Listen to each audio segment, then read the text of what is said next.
Bueno, buenos días, repito, y seguimos entonces con los hidrocoloides.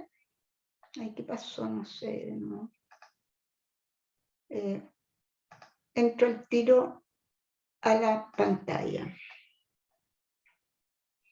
Bueno, ayer habíamos comenzado viendo el primero de los hidrocoloides más comerciales, digamos, que se usa más, es por ser más barato y ya dimos las razones. Barato, tiene varias funciones, lo cual es bien conveniente, y analizamos un poco las distintas etapas por las que iba pasando el almidón, y una de ellas era para, por ejemplo, la formación de pasta. Entonces, en la elaboración de pasta, cuando el almidón cambia después de la temperatura de transición vítrea, ocurre este fenómeno que es la gelatinización. Y dijimos que la gelatinización era un proceso en el cual el gránulo ya perdía su individualidad y se juntaba todo como una especie de matriz que no tenía o no se distinguían los gránulos, sino que era como una red continua. Al pasar eso, la amilosa sale, es la principal, al romperse el gránulo, como ella es lineal, a la amilosa le cuesta menos salir del gránulo que la amilopectina, entonces la fracción mayoritaria que sale del gránulo es justamente la amilosa. La amilosa, entonces, en el exterior, digamos, ya formando esta como masa, que no hay, o sea, perdón, esta matriz en la cual hay isotropía, la distinguimos como iso, igual, todos igual, comienza a formar uniones entre las moléculas de amilosa y establece una primera organización dentro de esto que se llama gelatinización, el primer proceso que se llama gelatinización. Si seguimos calentando y agitando, eso va a formar finalmente una pasta. Y la pasta es la masa con la cual hacemos, por ejemplo, el pan o todo lo que tiene involucrado almidón. Posteriormente esa masa, como ya está organizada, va a formar un gel. Y el gel, después cuando viene todo el proceso bioquímico, la elaboración del pan, la levadura, etcétera, va a ser parte de la malla con las proteínas que en el fondo conserva, digamos, el aumento de volumen, produce aumento de volumen, pero además el aumento de volumen va a estar potenciado por el CO2 que está produciendo el Saccharomyces, de manera que esta red es, como digo yo, el esqueleto de la masa, que comienza a aumentar de volumen y bueno, y tenemos todo lo que conocemos como posteriormente el pan. Pero además debemos considerar que cuando ya esa masa, por ejemplo, la sometemos a una cocción, el gel ahí definitivamente se gelatiniza, se gelifica, no gelatiniza, gelifica la proteína y el almidón que están formando esta red. Y posteriormente a eso, una vez que pasa el tiempo, viene el proceso de retrogradación, en la cual las moléculas de amilosa se juntan más todavía y comienzan a producir este aumento en la dureza de la preparación, es decir, una textura más inadecuada, y por otro lado la pérdida de líquido. Pero no todo es solamente eso es como lo base, pero también dentro de la elaboración nosotros tenemos procesos como aplicación de calor, que ya lo comenté un poco, qué pasa, pero aquí vamos a ver cuando hay excesos de calor, qué es lo que pasa. Pero también las formulaciones pueden tener cambio, por ejemplo, en el pH a raíz de la adición de ácido. A veces hay enzimas, como dice ahí, que están presentes en la matriz, que también podrían llegar a alterar un poco la estructura que hemos formado. El azúcar, por ejemplo, hacemos un queque, cualquier preparación dulce, es también otro de los interferentes. Y también, de nuevo, los lípidos, que son bien importantes en este proceso de la pérdida de viscosidad y la pérdida de la fuerza del gel, porque la mayoría de las preparaciones dulces, no sé, pues bizcochuelo, todo lo que se le puedan, bueno, el bizcochuelo es más bien una espuma, pero, por ejemplo, los brownies, no sé, por los queques, los scones, todo lo que tenga que ver con un poco de materia grasa incorporada. La materia grasa va a ser un interferente bien importante. Y además, si la preparación lleva chocolate, acá va a ser, el chocolate es un tipo de grasa prácticamente, mucha materia grasa, es materia grasa, mejor dicho, y por lo tanto también estamos como, y es lo mismo que adicionar esto, adicionar chocolate. Bueno, pero vamos por parte. El calor dextriniza. Ayer yo les decía que las dextrinas eran fracciones de almidón de un peso molecular intermedio. Y por lo tanto, durante la aplicación de calor, el almidón se va a ir fraccionando en estas dextrinas, y podría pasar que ello altera, fíjense que acá al formar salsa, por ejemplo, con jugo de carne, se altera la viscosidad. Ahí a lo mejor no estamos formando un gel propiamente tal. La siguiente etapa de la viscosidad es la formación de gel. Pero la pérdida de viscosidad va a hacer que la salsa parezca como muy aguada, ¿no? ¿Verdad? Y eso no nos conviene. Esencialmente el calor también hidroliza el polímero, es decir, introduce moléculas de agua al interior de la molécula y va rompiendo con una reacción de hidrólisis el polímero. La amilopectina pierde algo de su estructura de rama y la amilosa se acortan las cadenas y la pasta se licúa. Entonces vamos a tener en este aumento de viscosidad o una pasta más semisólida, una pérdida de la característica que andamos buscando, que sea con una viscosidad con más cuerpo, ¿no es verdad? Bueno, después podemos agregar limón, y esto es frecuente en el pie, o sea, distintas preparaciones agregan limón, o bien el limón, no sé, pues de alguna manera incorporado dentro de la matriz, y ahí adicionamos ácido. Y si lo adicionamos antes que gelatinice, o sea, no hemos formado la pasta todavía y adicionamos así en la primera etapa el jugo de limón, por ejemplo, o enzimas que dice acá, se produce lo mismo, dextrinización, rompimiento en tamaño, en fracciones de tamaño molecular intermedio, que son estas dextrinas. Y obviamente trae la misma consecuencia, se pierde viscosidad y se pierde, si andamos buscando gel, la fuerza del gel. En el azúcar, acá depende del azúcar que usemos, y acá ven un poco lo que tienen como viscosidad puesto acá en el eje de las I, y acá tienen el tiempo, y distintos azúcares, a pesar que es medio chiquitito, pero se puede ver. Por ejemplo, acá está el control, esto es sin nada, ¿ya? Y luego la adición de fructosa, de glucosa, de azúcar invertido, ahí no alcanzo a ver muy bien, pero no importa mucho. Acá tienen sacarosa, que es el azúcar común, y sorbitol, perdón, este es sorbitol y este es maltosa, ahora di mejor, sorbitol y maltosa. Acá tienen sacarosa, que es un disacárido, y la lactosa, que también es un disacárido, pero no importa, son los azúcares estos más frecuentes, sobre todo la sacarosa, que es lo que más agregamos, azúcar, ¿no es verdad?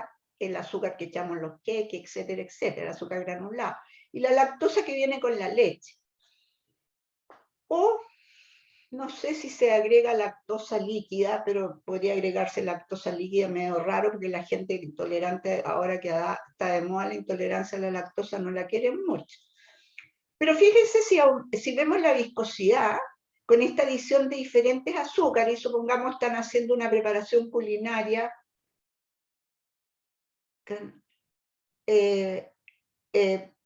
perdón, me salió un cartel que ahora están viendo la diapositiva, ¿la ven? Sí, se ve, Sí, profe. profe. Alguien que por favor me... Sí, profe, se ve. de los 12 que están participando. ¿La ven? Sí.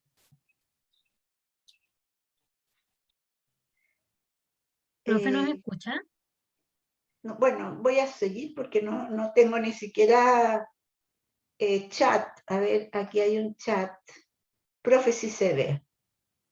Ah, no nos escuchan. Muchas gracias, porque es verdad que tengo que ponerme los audífonos con este computador. Muchas gracias. Ya, qué bueno que la ven.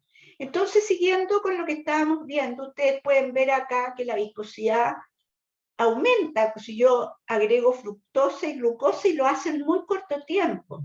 Es decir, no me voy a demorar mucho en hacer una pasta viscosa con fructosa y glucosa. Sin embargo, si yo lo comparo con la sacarosa, que es el azúcar, la viscosidad no es tan elevada como se ve con la glucosa y la fructosa, y se demora alrededor, como ustedes ven ahí, el tiempo en minutos, alrededor, podríamos decir, de unos 23 minutos más o menos, en alcanzar una viscosidad que debe ser como el 60% de la fructosa y la glucosa. Entonces hay diferencias entre los azúcares. Y como dice acá, se supone que compiten por el agua y eso afecta a la gelatinización. Y como bien lo dice el gráfico, depende del azúcar. Entonces, claro, si yo quiero preparar una pasta y el precio a lo mejor me da, porque la fructosa es más cara que la sacarosa, comprenderán. Entonces, bueno, en corto tiempo tengo la pasta con fructosa, es una preparación de una masa dulce, por ejemplo, y en corto tiempo lo obtengo con una viscosidad bastante alta, a lo mejor eso me permite usar menos fructosa en relación a la sacarosa y me compensa el costo de lo que voy a usar, entonces ahí tengo opciones, no todos se comportan igual. Podría haber algunas, por ejemplo el sorbitol, que es un derivado alcohólico de uno de los azúcares, es muy parecido a la maltosa también, entonces claro, tengo en el mercado varios azúcares, tengo que formar una masa dulce, y puedo tomar esto como una referencia con cuál me voy a demorar menos en producir la gelatinización, la formación de la pasta, lo cual también es costo en la empresa. Y ahí pues tienen opciones. En el caso de los lípidos se recomiendan echarlos siempre en la etapa final o en la etapa casi terminando, después que ha sucedido o que se ha manifestado la gelatinización. ¿Por qué? Porque no permiten la entrada del agua al interior del gránulo, con lo cual no aumenta la viscosidad ni gelatiniza. Entonces, ya ayer lo comentamos, la amilosa va en esas volteretas que hace, va a alojar a los lípidos, a sustancias hidrófobas, y que por lo tanto van a tener su repercusión en el efecto sobre la viscosidad y la fuerza de gel. Los chocolates es relativamente parecido, pero además la mayoría de las preparaciones requieren adicionar azúcar para balancear el fuerte sabor a chocolate, lo cual está actuando dos agentes, por un lado la materia grasa que es el chocolate y por otro lado el azúcar. Los chocolates que contienen lípidos y mantequilla de cacao disminuyen si se disminuye el contenido de cacao, afecta menos a la viscosidad. Entonces, podríamos en el fondo regular un poco, en vez, la mantequilla a lo mejor es parte de la preparación y va a ser necesaria, pero la otra materia grasa la podemos disminuir un poco. En este caso, igual el azúcar adicional que se agrega para el balance del sabor disminuye la viscosidad. Entonces, eso uno lo experimenta normalmente en la cocina. Yo no soy muy buena para la cocina, como les he comentado, pero si uno hace un queque con chocolate, el aumento volumen que tiene ese queque con chocolate va a ser menor a que si no tiene chocolate. En los dos agrego mantequilla, obvio, alguna materia grasa, margarina, que me está igual haciendo una función ahí, que es parte de la emulsión que está involucrada en la masa. Y acá vienen varios otros factores, que algunos de los cuales ya los hemos analizado. La temperatura óptima de gelatinización. Cada almidón necesita una cierta temperatura para lograr, una vez superada la temperatura de transición vítrea, comienza el proceso de la gelatinización. Ahora, si se sobregelatiniza, las pastas perderán su viscosidad y los geles su fuerza, debido a que los gránulos hinchados se fragmentan fácilmente con un poco de agitación o bien se contraen al perder tanta amilosa. Entonces, bueno, esto está relacionado con algo que ya vimos y ese nuevo dato respecto a por qué está produciéndose un defecto o un problema cuando se sobregelatiniza. La velocidad de calentamiento. A la misma temperatura final, cuando yo quiero llegar a una misma temperatura final, una dispersión de almidón de maíz que se calienta más rápidamente formará una pasta más gruesa que otra que se calienta lentamente. Entonces, no sé, si yo quiero una pasta más gruesa, caliento más rápidamente y llego ¿no es verdad?, a una cierta temperatura y mi pasta va a ser más gruesa.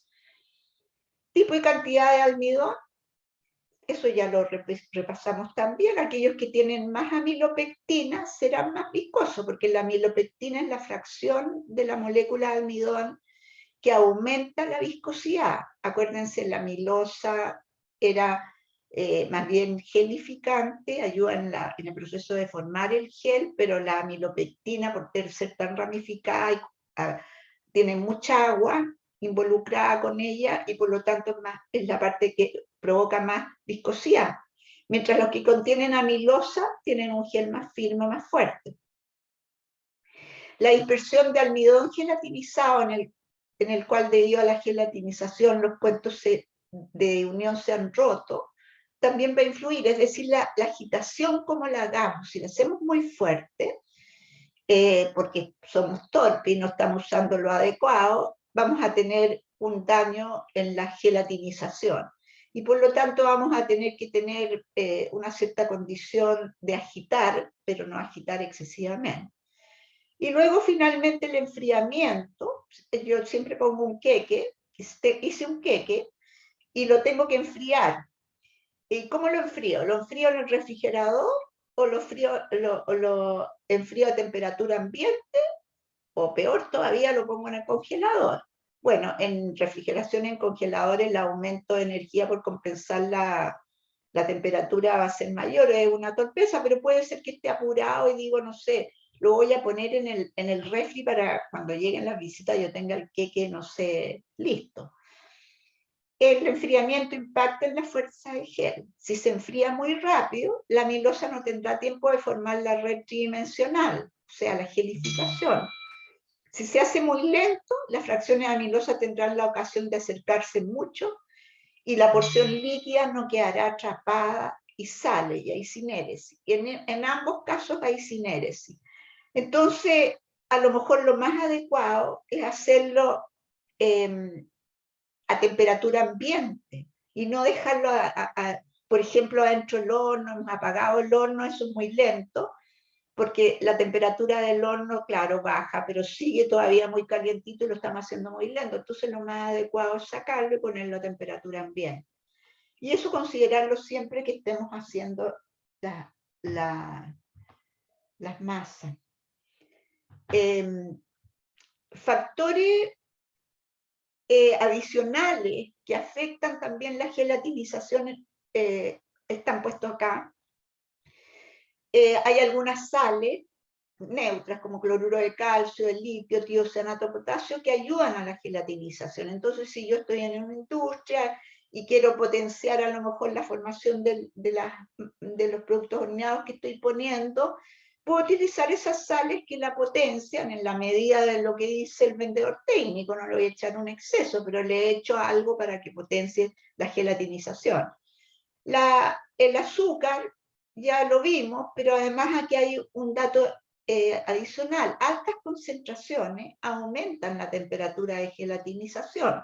O el azúcar está compitiendo, pero en altas concentraciones, en vez de calentar a 170 grados, voy a tener que calentar a lo mejor a 200.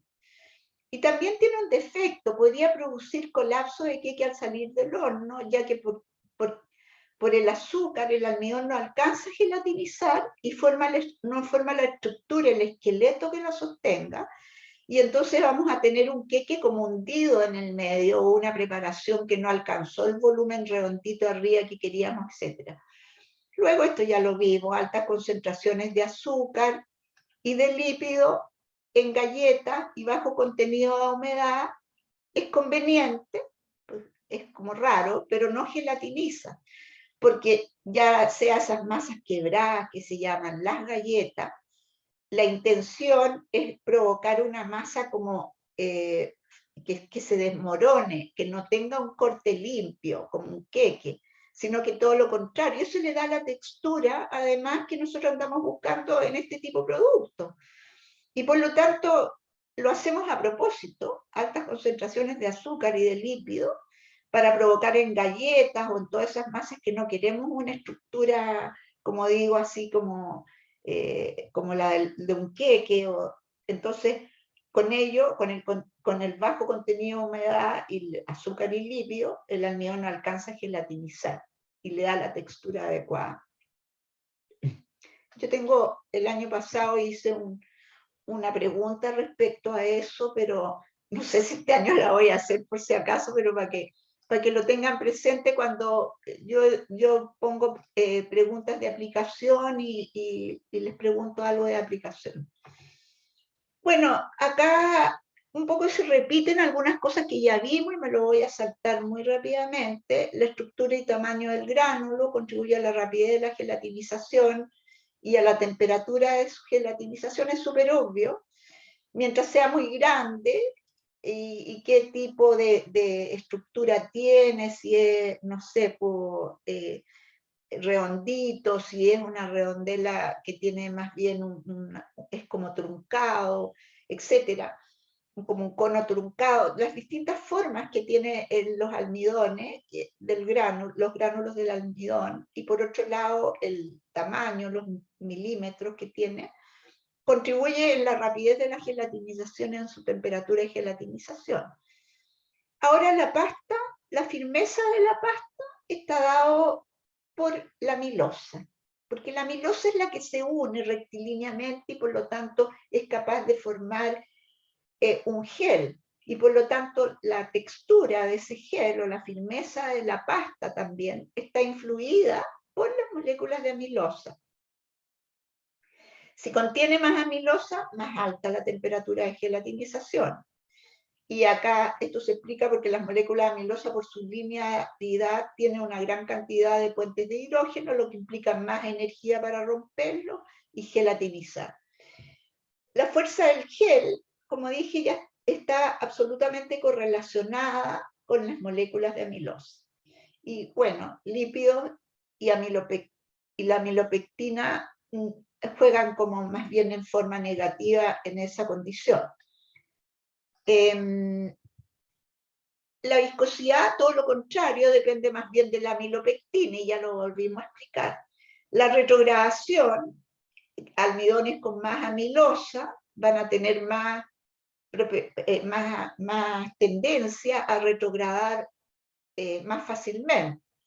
Por lo tanto, esta retrogradación, que es la cristalización de amilosa y amilopectina, aumenta la dureza en el tiempo y queda a depender de la concentración de almidón, obviamente, si él es el que trae el problema.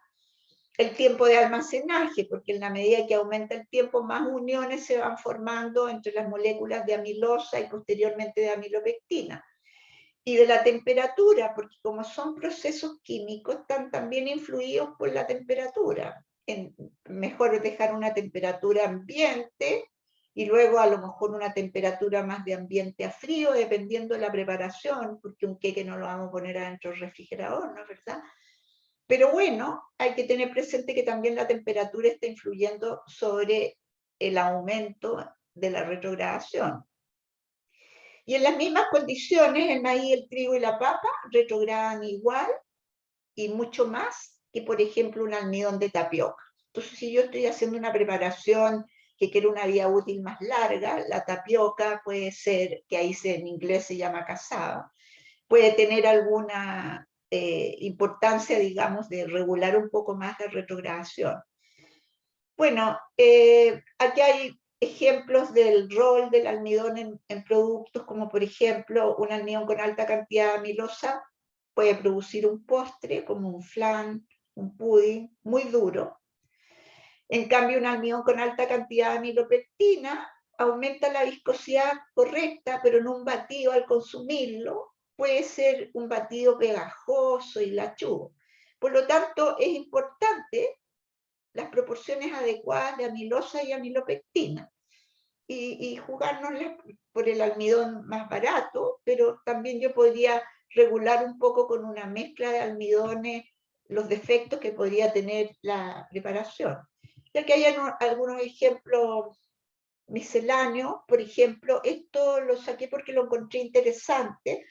Cuando comemos esos snacks como pelotitas infladas, todo lo que sea un poco así como con mucho volumen de aire, incluso las palomitas, el almidón está jugando un doble rol, o sea, los componentes del almidón ahí, por un lado la amilosa y por el otro lado la amilopectina lo están haciendo.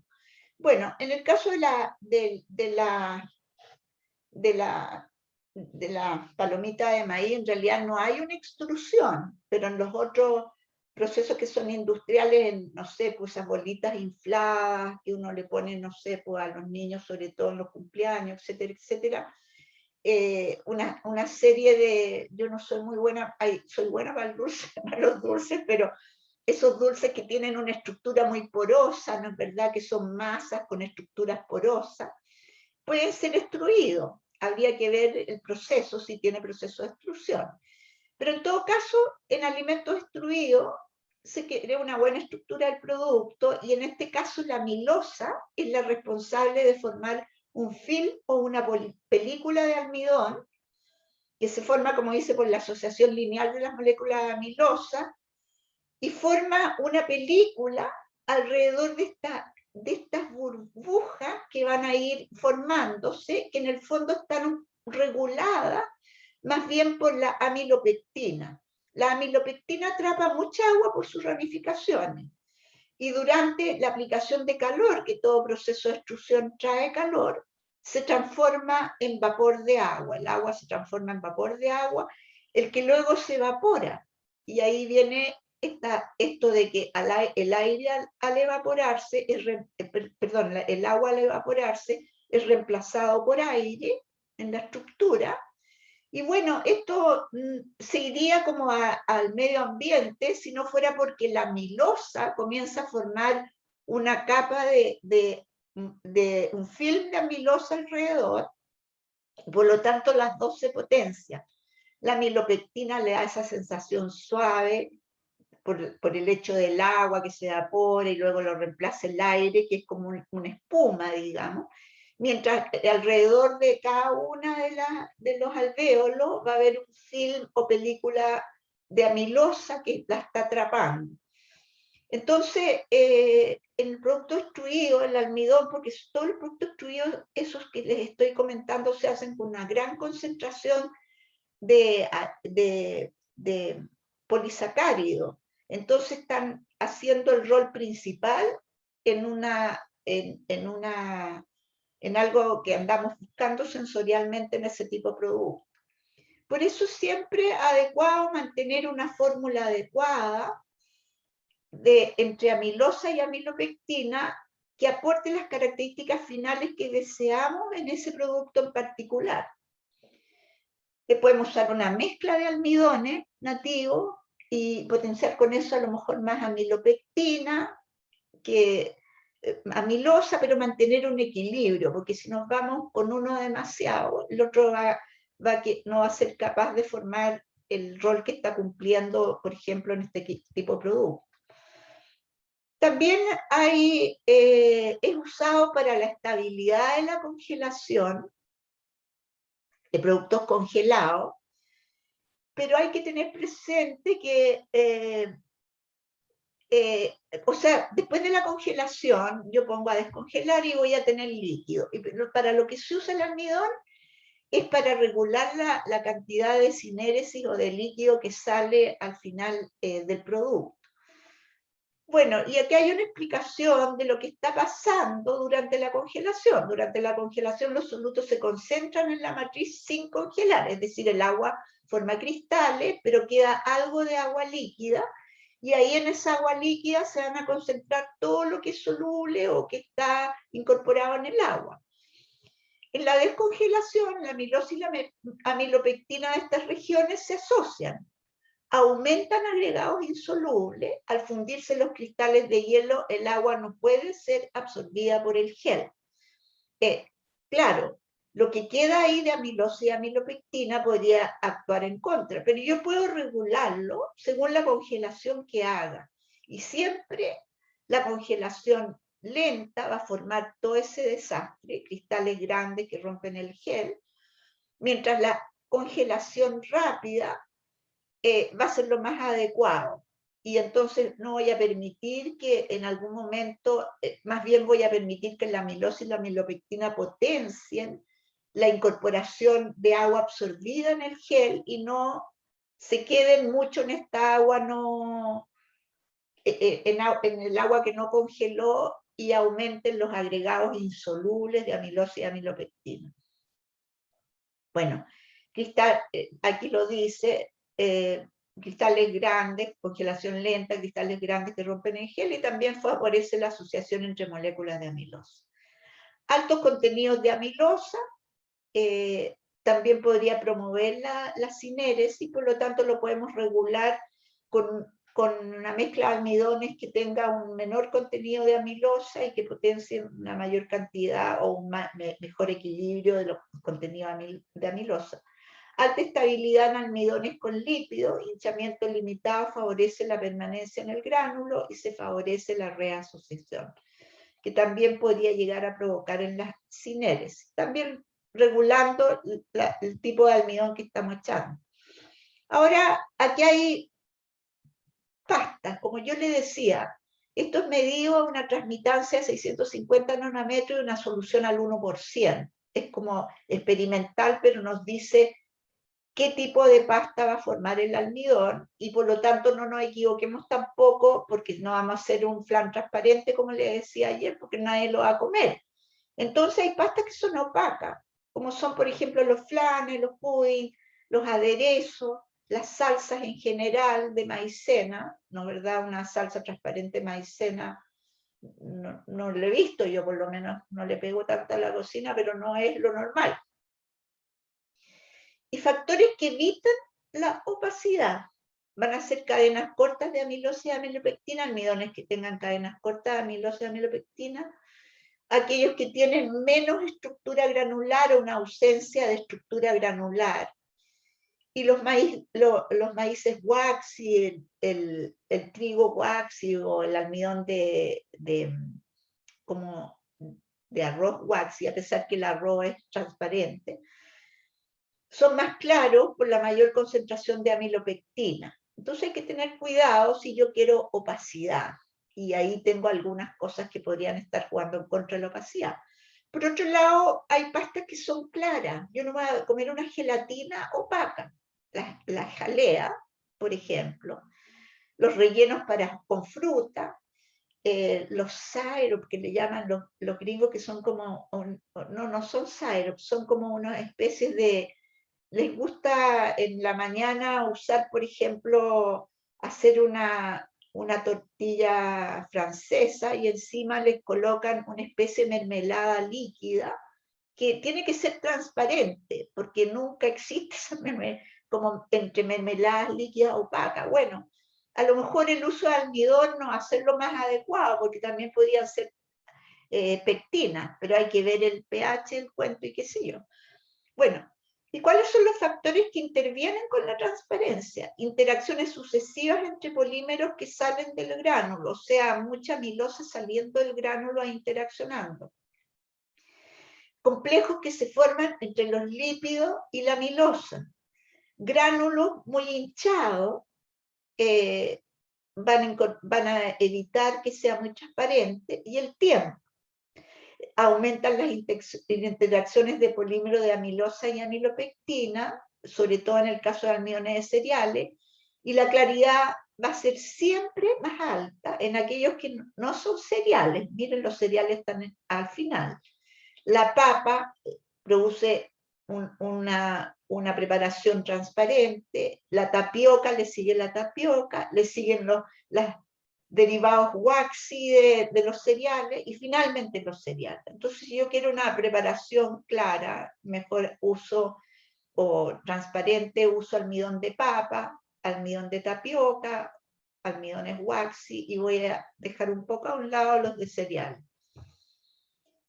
Bueno, aumentar la vida útil se basa en esta capacidad que tiene el almidón de retener agua. Entonces, lo que yo les decía, cualquier cosa que el almidón perjudique la retención de agua va a disminuir la vida útil, porque eso va a provocar, como les dije, sinéresis al mismo tiempo que está produciéndose la retrogradación. Entonces, cuando se trata de favorecer la capacidad de retener agua, el almidón debe estar gelatinizado. Los cuidados. Aumenta, hay que saber que la retrogradación es como el peligro que está, porque la gelatinización y la formación de la pasta y todo lo que vimos, igual va a inducir a que el almidón presente este peligro de la retrogradación. Y por lo tanto la cristalización y la retrogradación. Bueno, las ramas de amilopectina en esta etapa aportan distanciamiento estérico, como yo les decía, de volumen, lo que dispersa y evita la asociación y dificulta en esta primera etapa o durante la vida útil del alimento, dificulta la retrogradación, a pesar de que si ya empieza, ella se suma al final. Pero bueno, una manera de evitar y aumentar la vida útil es utilizar un almidón gelatinizado que tenga fracciones de amilopectina un poco más altas, de amilosa. O sea, aquellos almidones como el almidón de arroz, que tiene la mayor cantidad de amilopectina, pero claro, es más caro, tiene otras características, cuidado con la claridad de la pasta, etcétera, etcétera. Entonces, esto yo diría que hasta aquí llegan algunos ejemplos que se usan para, en el caso de los almidones, y ahora, no sé si tienen alguna pregunta, yo por mientras voy a buscar los almidones modificados que se me olvidó. Voy a buscar una presentación. Miren, yo siento tanto que a ustedes les haya pasado, pero yo perdí los archivos el año pasado les decía, por el computador. En algún momento lo puse ¿cómo se llama? Cuando empiezan a hacer todo de nuevo, no me acuerdo. Bueno, y ahí fue un desastre. Perdí todas las presentaciones que tenía mucho más elaboradas, por ejemplo, de los almidones modificados. Pero bueno, ahí tengo que arreglármelas con lo que tengo, y a estas alturas estoy súper resignada, y realmente voy a usar la presentación de almidones modificados más actualizadas que tenía, que era la del 2016, pero no tengo otra opción. Entonces voy a volver a Zoom. Ahora que estoy acá. Ay.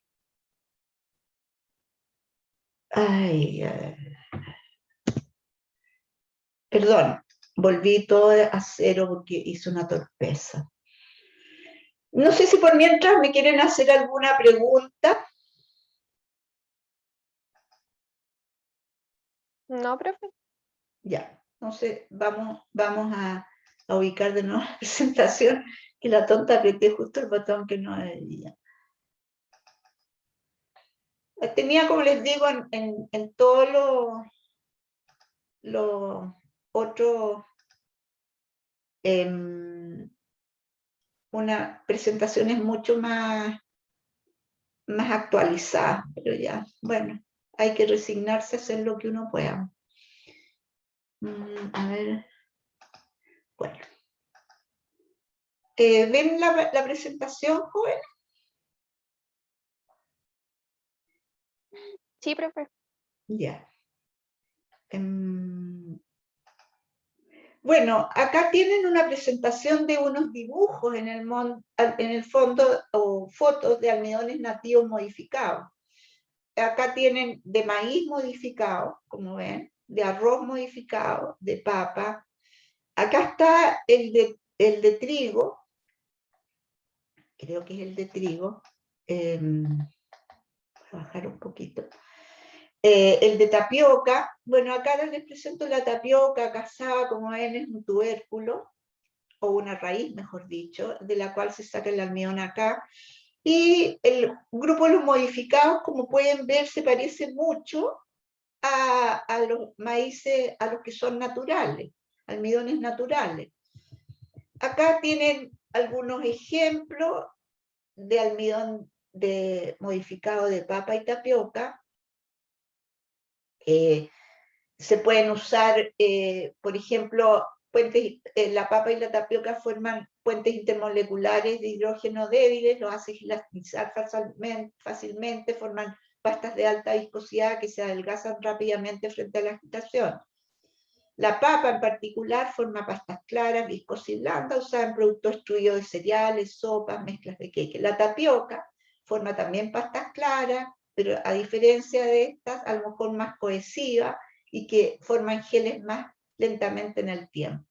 Luego tienen maíz, arroz y trigo, geles y pastas opacas con sabor levemente a cereales, y maíz alto en amilosa, que son aquellos que forman geles fuertes, opacos, usados por ejemplo en caramelo.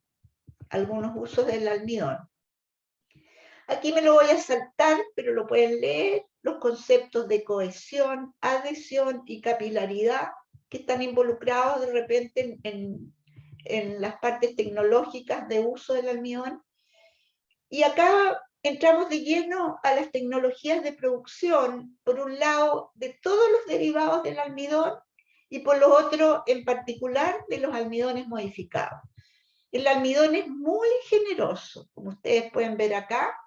A partir del almidón, productos del almidón de maíz, todavía el más generoso de todos los cereales, se hace una extracción de los coproductos, la fibra, lo que podría quedar, digamos, como elementos que no van a ser parte del almidón, se precipitan, y luego se obtiene la leche de almidón.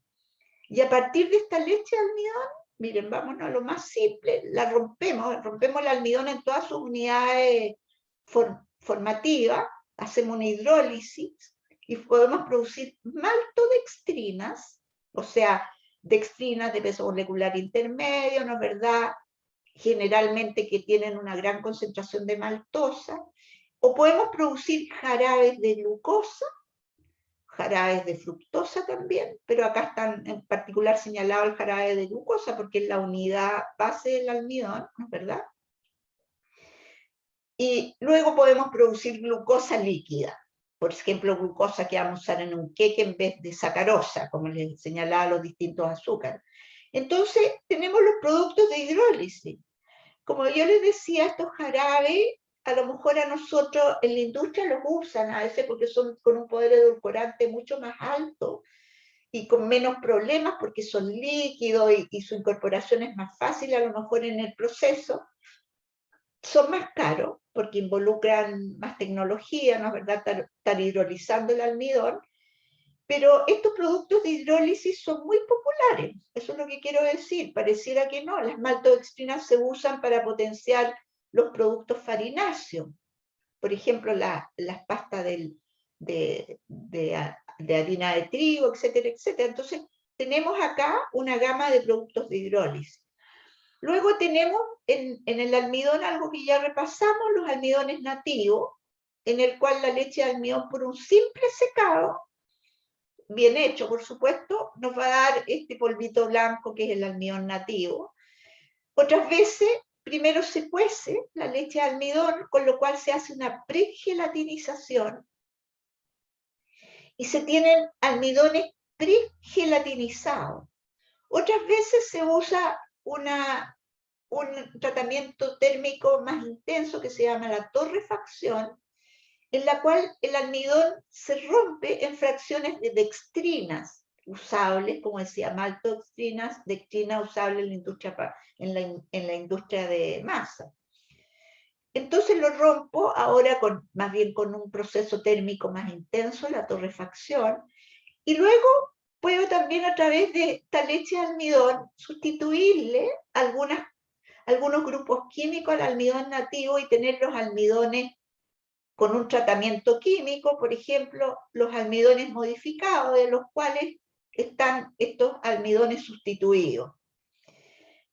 Entonces, tenemos una maravilla a partir de maíz, que es súper generoso en la producción y barato, y qué sé yo, una gama que podemos elegir, almidones nativos con todos los bemoles que acabamos de revisar, los almidones modificados que los vamos a ver ahora, y también productos de hidrólisis del almidón que lo podemos usar para edulcorar en general o también para fortalecer algunas características de las masas. ¿Qué es lo que es un almidón modificado? No es cualquier cosa, no es que yo me vaya a la cocina, o no sé, por un laboratorio y haga un almidón modificado y le pongo un nombre que es ratón y echarle almidón. No, esto está regulado por un organismo internacional que se llama la JECFA y debe cumplir con las normas y siguiendo las buenas prácticas de manufacturas establecidas por la JECFA en el 2001.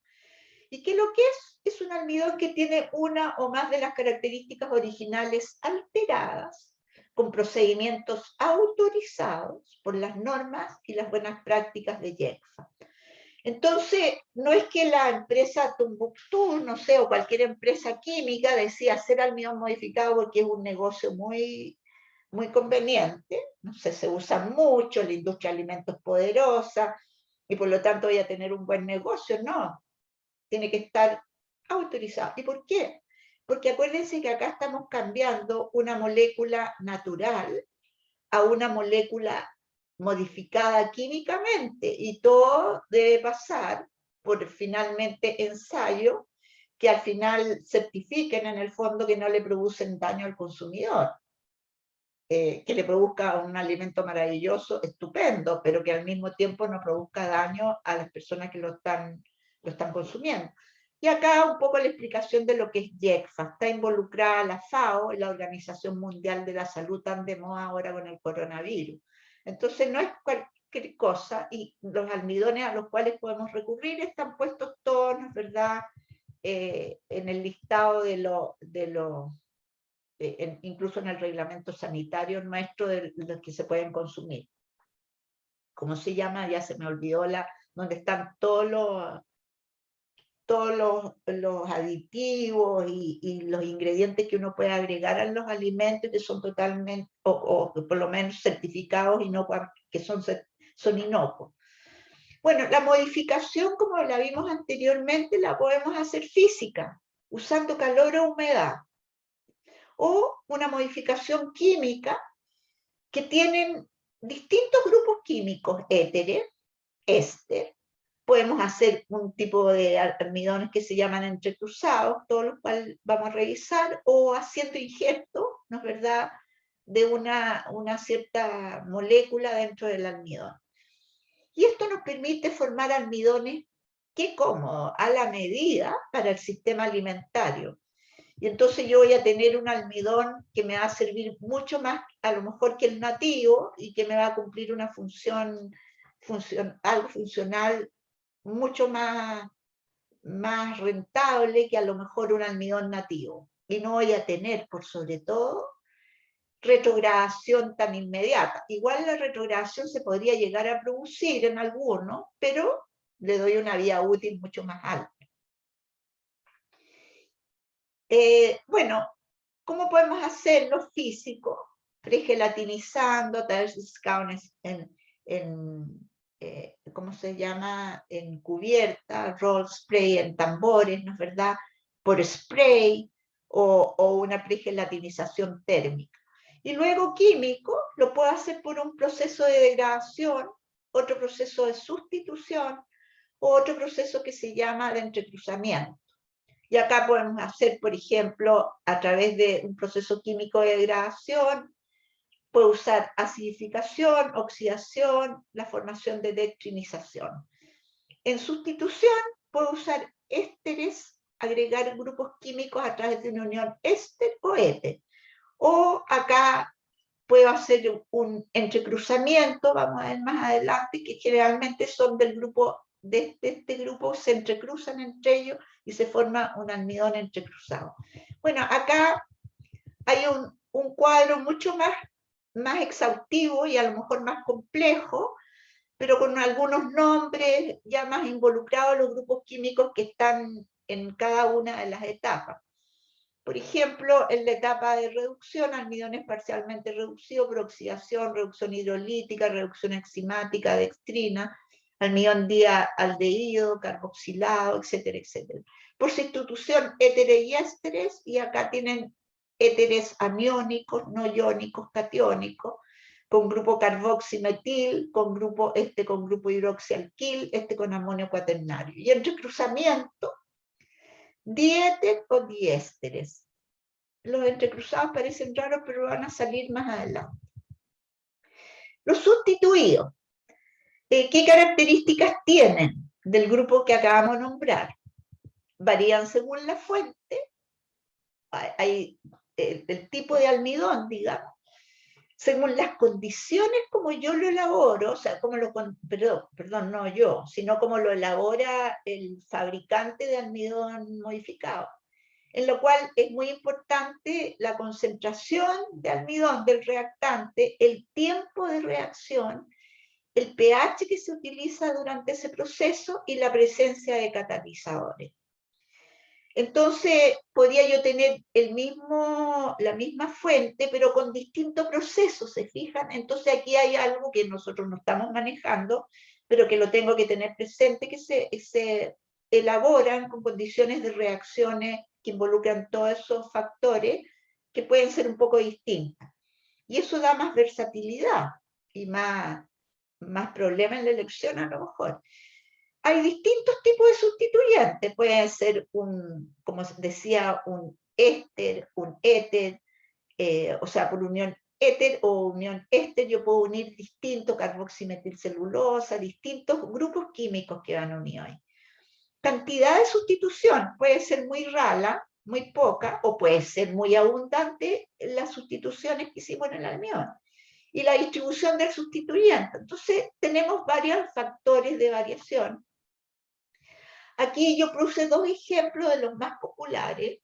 Almidones acetilados, o sea que hay un grupo acetilo involucrado, con bajo de su base, baja cantidad de sustitución, degree of substitutions en inglés, por lo tanto hay baja cantidad de sustitución, esterificación de almidón nativo, y cómo es el proceso con la catalización, cómo se está haciendo el proceso para elaborar un almidón acetilado. Se usa anhídrido acético en la presencia de un catalizador alcalino, por ejemplo. Y ahí yo tengo un almidón acetilado con baja DS. Hidroxipropilado es una unión de tipo éter con óxido de propileno y un catalizador alcalino. Y así yo puedo formar varios tipos de almidones modificados. Y acá tienen, por ejemplo, almidones sustituidos, las características muy generales de los almidones sustituidos, qué es lo que hacen y por qué los usamos. Son hechos con gránulos completos, hay una sustitución leve, interrumpe la linearidad, especialmente de la amilosa, lo cual retarda, porque la amilosa ya no puede unirse en las cadenas, porque hay este sustituto metido, entonces eso retarda la retrogradación, aumenta la capacidad para ligar agua, disminuye la temperatura de gelatinización, importante, no tenemos que calentar tanto. Introducción de grupos hidrofóbicos, si además el grupo en el sustituido es de tipo hidrofóbico, porque no todos son hidrofóbicos, además le vamos a aportar ese almidón características emulsificantes. Y hay que tener cuidado porque eso podría alterar la claridad. Y acá hay algunos nombrados de los sustituidos que ya están en la división anterior. Acetato puede ser ésteres con grupos acetatos, con grupos fosfatos, con grupos succinil, o éteres con carboximetil o hidroxipropil. Los que son sustituidos de tipo éteres mejoran la claridad, tienen una mejor resistencia a la retrogradación, podría ser una opción para la vida útil más interesante, y mejor viscosidad. Se prefieren a los ésteres que ya que tienen una mejor funcionalidad, como le estoy diciendo. Y acá tenemos la presentación de este grupo de arriba, acetilados, no sé si vienen los fosfatados y los succinilados, pero acá están los acetilados y los succinilados, ¿sí? Y acá tienen alguna definición un poco, o sea, caracterización más propia de los acetilados. Mejora la estabilidad y la claridad de las pastas. El grupo acetato actúa como un pegamento en las cadenas de amilopectina para reducir o prevenir la retrogradación, está actuando a nivel de la amilopectina. El nivel de acetilación permite variar su comportamiento reológico a la medida, es decir, poco el grado de sustitución del grupo acetilo me permite en el fondo hacer un almidón a la medida. Uso en preparaciones enfriadas o congeladas, tales como helado o cheesecake. En el caso del succinilado, una unión retarda la retrogradación, aumenta la hidrofobicidad y puede ayudar en procesos de emulsificación. Los fosfatados, hay dos clases, monofosfatados, difosfatados, similares en función con esto de los acetatos. El grupo de fosfato siempre retiene mucha agua también. Habría que ver una diferencia más específica entre los dos para poder elegir, pero bueno, ahí el vendedor técnico algo se lo dirá. Los sustituidos de tipo éteres son de tres clases: aniónico, catiónico o no iónico. Aniónicos cuando tienen un grupo carboximetil, catiónicos con una carga positiva, amonio cuaternario, hidroxialquil cuando no son iónicos y tienen un grupo hidroxialquil. Bueno, los entrecruzados, acá tienen una foto o un dibujo en estructura química que les permite como ver por qué se produce un entrecruzamiento. Acá se usa la epilcloridrina, que pretende unir a esta estructura con esta estructura. Estas son dos cadenas separadas, que al final quedan unidas, como ustedes ven acá. Se forma un puente inter e intramolecular estable que va formando un entrecruzamiento de la molécula de almidón. Ahora, esto puede ser mucho, puede ser mediano o puede ser poco. Entonces vamos a tener distintos tipos de almidones entrecruzados.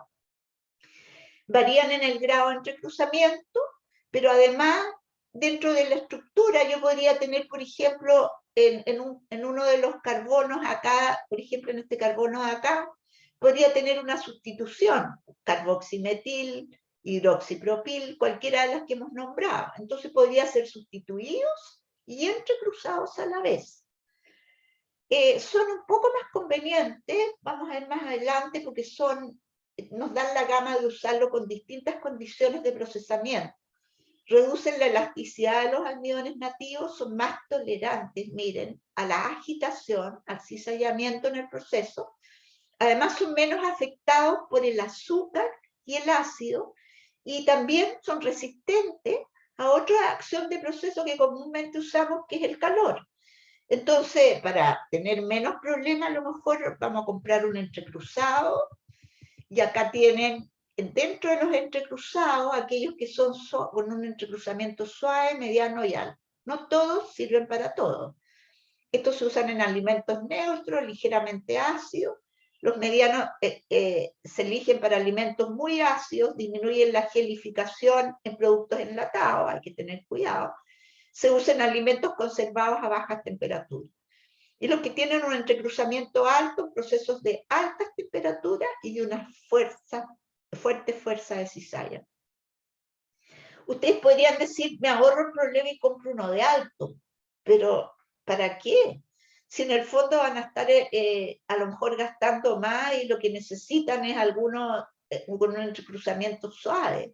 A lo mejor incluso el alimento ligeramente ácido va a exigir uno suave que uno alto. Entonces hay que saber elegir. Ahora eso es un proceso que prácticamente tienen que tener más experiencia, dejarse llevar un poco por averiguar bien las características del almidón que le están ofreciendo, aparte de la información técnica que le va a dar el vendedor técnico, porque vuelvo a repetir, muchas veces los vendedores quieren vender y ustedes son ingenieros y tienen que averiguar si les va a servir o no les va a servir. Una vez que tomen una opción un poco con todas las condiciones de proceso, el tipo de alimento, algunos tips que a lo mejor les voy a dar al final para elegir cualquier hidrocoloide, toman la decisión final, de acuerdo, por supuesto, tomando en cuenta también el precio. Bueno, y acá hay dos ejemplos, un ejemplo del grupo más popular, que es el hidroxipropil, que lo que hace el grupo hidroxipropil actúa como pegamento para evitar la retrogradación en forma similar a como lo hace el grupo acetato, pero como es más largo, lo hace mejor. Los grupos hidroxipropil son hidrofílicos, son hidrofóbicos, así que la capacidad emulsificante y todo eso que viene retratado anteriormente no lo cumple. Cuando son introducidos los gránulos de almidón, debilitan los enlaces internos, manteniendo la integridad del gránulo, y también previenen la separación de agua, evitando la sinéresis. La debilitación de los enlaces también disminuye la temperatura necesaria para formar la pasta de almidón, hinchamiento de los gránulos, de manera que mientras más alto el nivel de sustitución en el almidón, más baja es la temperatura para formar pasta. Y eso es una ventaja siempre, porque las temperaturas muy altas siempre van a dañar un poco más.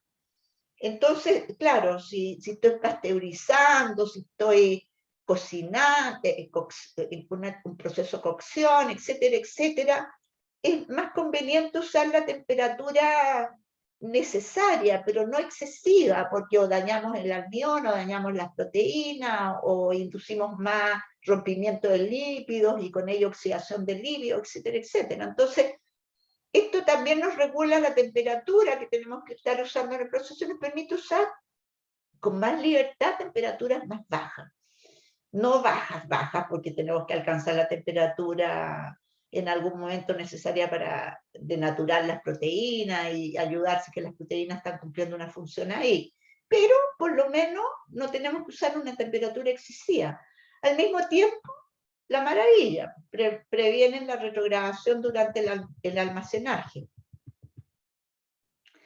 Yo tenía más ejemplos, pero desgraciadamente los perdí, y aquí hay algunas generalidades en el uso de los almidones, que de los almidones modificados, que se los puse. Bueno, primero es presentárselos, que no se usan solo en la industria de alimentos, en los cuales están prácticamente todos los usos alimentarios acá, bebidas, syrups y postres, productos de postres también, o más bien masas, hasta en algún momento, productos horneados, pudding, cremas y algunas salsas, y comidas instantáneas, bien interesantes, ¿no es verdad? Ahora el ready to eat está súper de moda, porque la dueña de casa ahora con el coronavirus, peor todavía, no tiene mucho tiempo para hacer comida.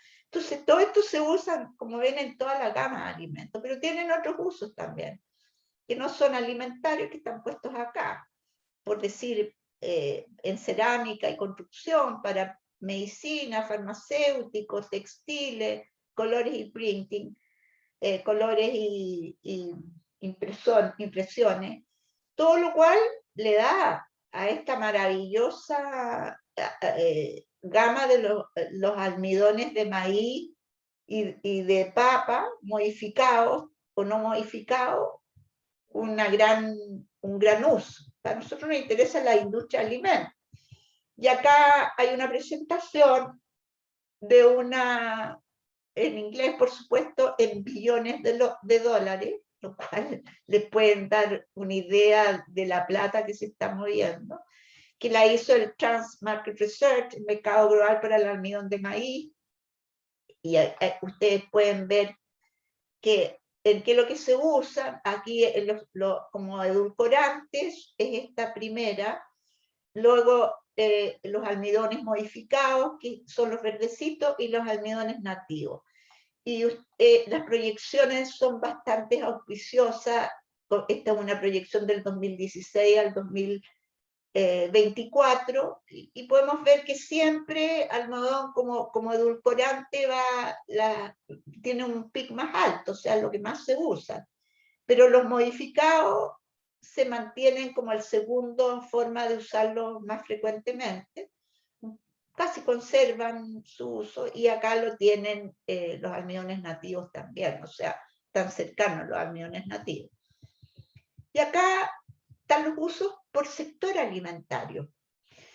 acá tienen las sopas y salsas, sopas, salsas, gravies, gravies que son como unas salsas más espesas, los productos horneados, los productos lácteos, aquellos productos que tienen que ver con dulces, digamos, confectioneries dulces, snacks, no necesito traducirlo, para batidos, y también se usa mucho para producir cubiertas en los alimentos, cubiertas para un queque, cubiertas para no sé qué, una torta, etc.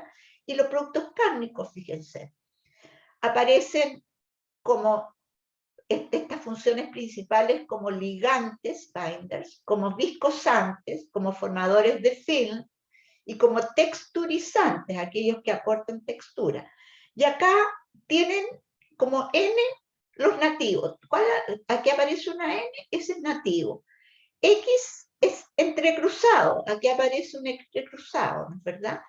P es P pregelatinizado, donde aparece una P sola, porque aquí aparece una P sola, ¿no es verdad? S es sustituido, por ejemplo, este es un entrecruzado y además sustituido, XS, entrecruzado y sustituido. PX quiere decir que es pregelatinizado y además entrecruzado.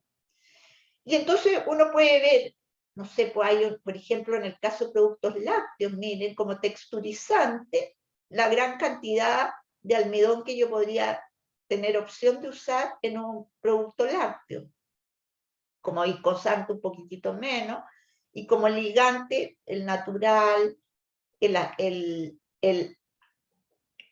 hidrolizado por ácido, y la M, la maltodextrina, también la podría usar acá. Y acá tienen entonces distintos usos, no me voy a detener en cada uno, los productos horneados también usan harto, como ustedes ven, como viscosante, como texturizante, y pregelatinizado, y además nativos pregelatinizados lo usa como ligantes. Entonces ahí tienen una gama de usos por sector alimentario. Acá tienen, perdón, igual se lo traducí para que en el fondo no tengan confusión. Y cuando yo elijo, acá algunos tips, porque vamos a ver que la elección de hidrocoloide, esos tips que yo les voy a dar van a ser más completos. Pero yo debo considerar por qué modificados, porque soportan mejor el calor, la fuerza de cizalla, la presencia de acidez en distintas matrices alimentarias y diferentes procesos. Pueden cambiar también la solubilidad, viscosidad, estabilidad frente a la congelación y la descongelación, la claridad, el brillo de la pasta, la formación de geles, la formación de película y cohesidad. Y eso está retratado un poco en este diagrama como que hacen en evaluación sensorial, en el cual es como una malla, como una red, ¿no es verdad? No me acuerdo el nombre preciso, pero acá tienen cada una de las características, entonces uno ve de acuerdo a cómo se desplaza hacia esa característica, si sensorialmente se está sintiendo mejor en la textura, o a lo mejor en el dulzor, o a lo mejor, no sé, en cualquier otra, la suavidad, cualquiera de las características organolépticas que se están midiendo.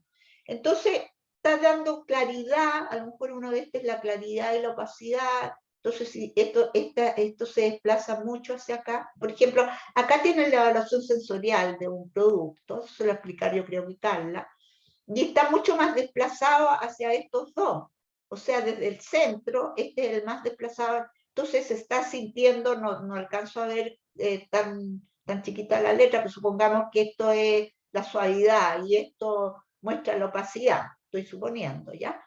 Quiere decir que el evaluador sensorial lo ve como más suave, que este otra muestra que está acá verde, la capta como más suave, y al otro, acá lo capta también como dijimos que esta era la textura, ya ni me acuerdo, pero no sé, lo capta más potenciado esas dos características organolépticas, claridad, por ejemplo, ¿ya? Entonces, eso puede cambiar la solubilidad, viscosidad, las características organolépticas, claridad, brillo, formación de geles, de película, cohesidad, muy versátil. ¿En qué me baso en la elección? ¿En qué es lo que ando buscando primero? ¿Cuál es la característica, la funcionalidad organoléptica que quiero potenciar? Funcionalidad y característica organoléptica van de la mano.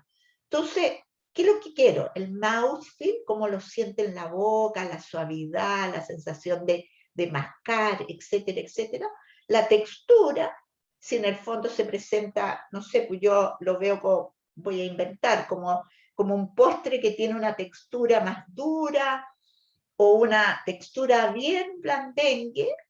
Entonces, ¿qué es lo que estoy potenciando? El mouthfeel, la textura o la viscosidad, si se trata de una salsa, por ejemplo, altamente viscosa o una salsa muy acuosa, porque, por ejemplo, ayer yo compré, por decir un ejemplo, compré para poner arriba de unos ravioles una salsa de 3 quesos, que la tontorrona le eché leche y la viscosidad se me fue a la punta del cerro. Entonces quería más viscosa, y con el almidón que traía y todo eso estaba bien, pero yo de alguna manera eché a perder la viscosidad que el producto venía y era lo que yo deseaba.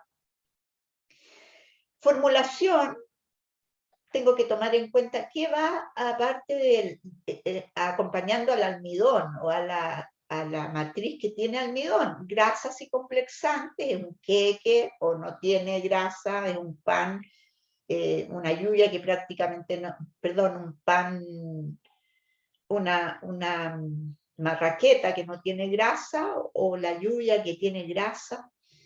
Humedad, nivel de sólido, azúcar y sal. Condiciones de proceso. La voy a tener que mezclar con una alta fuerza cizaña, con una alta temperatura.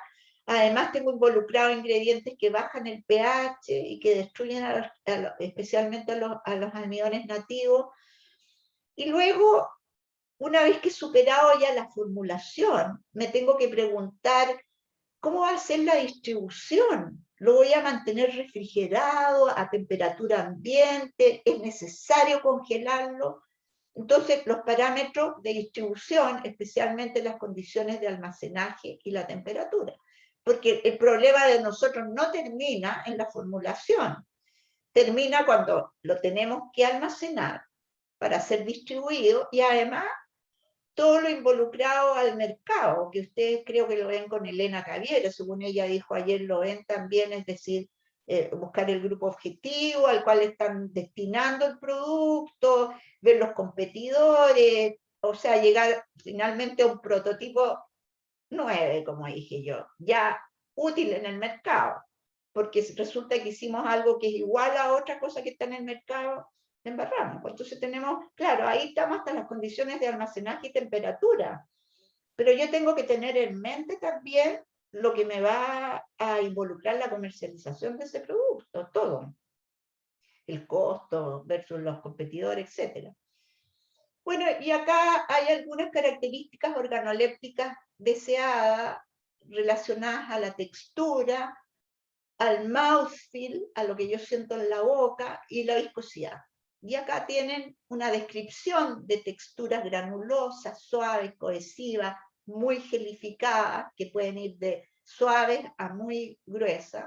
Cohesivas quiere decir que muy gomoso, smooth es suave, y grainy es granulosa. Y lo decía yo, por ejemplo, en el caso de las galletas, la textura es granulosa.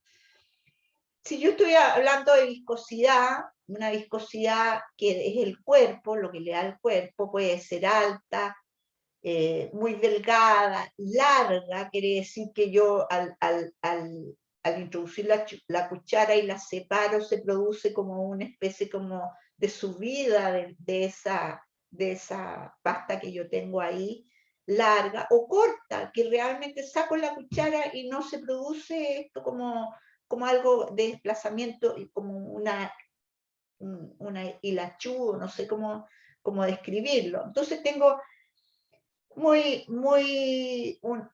cuerpo muy pesado, muy delgado, larga o corta. Y la apariencia es sin una apariencia definida, dull. Dull es como como así como a lo mejor no es malo tampoco, pero que no me produce una llamada de atención. O puede ser muy brillante, opaco o translúcido. Esto también tal vez está más referido a como una apariencia propia, porque opaco está acá, pero dull también a veces se traduce como opaco.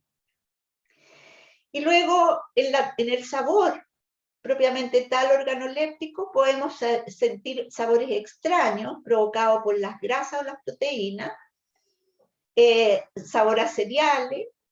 Por ejemplo, la degradación de materia grasa podría producir un sabor a cartón, es como, no sé, raro, pero así lo definen o lo asimilan los evaluadores sensoriales, del cereal, o un sabor no muy resaltante, plano o sabores limpios, que no tienen prácticamente un sabor definido, como los tubérculos y las raíces. Y finalmente, sabores delicados, identificables, como el de los almidones acetilados. Entonces, claro, tengo que tener presente eso. Ahora, siempre tener presente que las condiciones de proceso, especialmente pH y temperatura, están destinadas a jugarle en contra a los microorganismos, o sea, ojalá hacerle dificultades y por lo tanto provocar inocuidad alimentaria, pero que también tiene sus repercusiones en la calidad del producto. Entonces esto es como el buen uso del pH y la temperatura. En todo caso, ambos en exceso destruyen la estructura de los almidones nativos. Mientras alimentos tienen pH más alto, el tratamiento térmico debe ser más intenso, lo que puede destruir la estructura del almidón y cambiar su funcionalidad. Y pH muy ácido, protegen contra los microorganismos, pero pueden destruir la estructura también del almidón y cambiar su funcionalidad. Y entonces ha surgido este como tema de los almidones modificados que cumplen un mejor desempeño, que nos podemos liberar de esto de que la temperatura los puede destruir, de que el pH los puede destruir y podrían cumplir mejor una función. Bueno, siempre tener presente que las altas presiones, las altas temperaturas y la alta agitación producen un daño en el almidón y por lo tanto va a ser también muy importante la selección del equipo, es fundamental, las bombas, los homogeneizadores que van a usar, los molinos coloidales que son tipos de homogeneizadores, las mezcladoras, la cocción a vapor que van a hacer. Y acá hay algunos equipos que yo se los seleccioné de un libro que encontré, en el cual hay distintos equipos esta vez, bomba, steam jacket, o sea, en el fondo camisas de vapor, kettles, no sé muy bien qué es lo que son, pero me imagino que camisas de vapor, en que el calor se genera a través del vapor,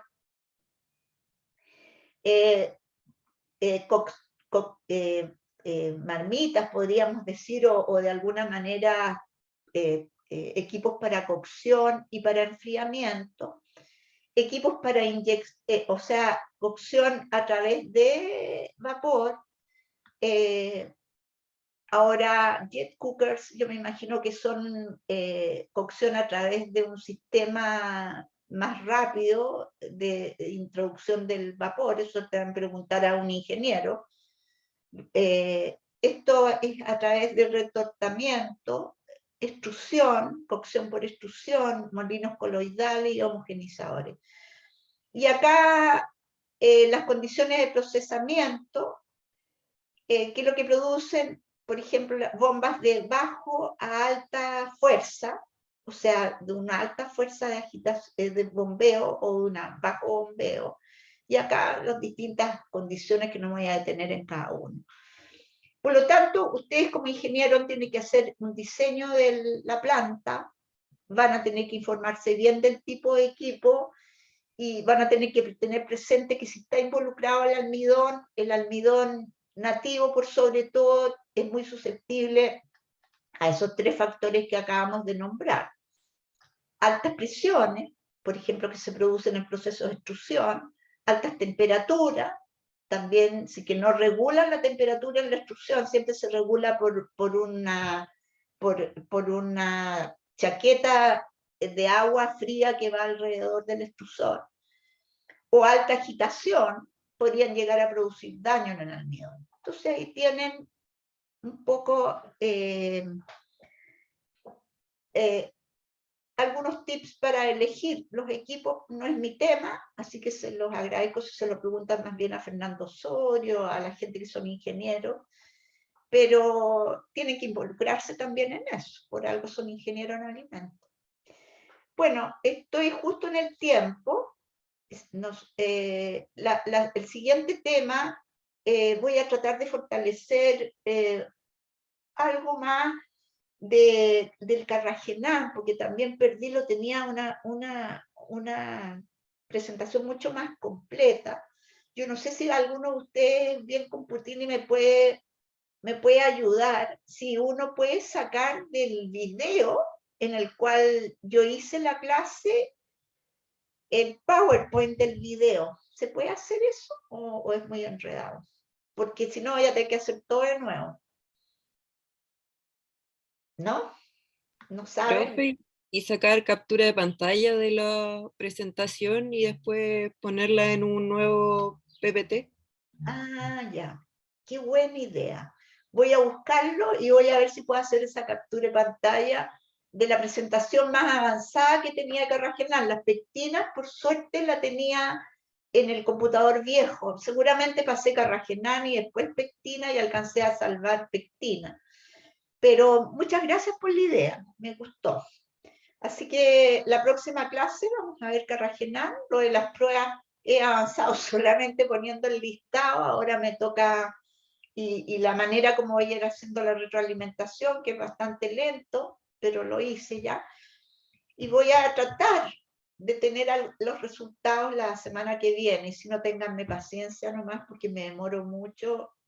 Soy bien meticulosa para las evaluaciones, y bueno, es un defecto también, pues a veces no soy tan práctica. Bueno, no sé si tienen consultas, jóvenes. No, profe. Bueno, que tengan muy buen fin de semana, cuídense del maldito, porque está avanzando la cantidad de gente infectada y sobre todo la gente que está muriendo es más joven. Así que a pesar de la vacuna y todo eso, no hay que confiarse del coronavirus, así que no hagan carretes masivos y todo eso. Cuídense mucho, que estén muy bien y nos vemos el jueves que viene. Me despido. Chao, profe, cuídese. Chao, Chao, igual profe. buen fin de semana, jóvenes.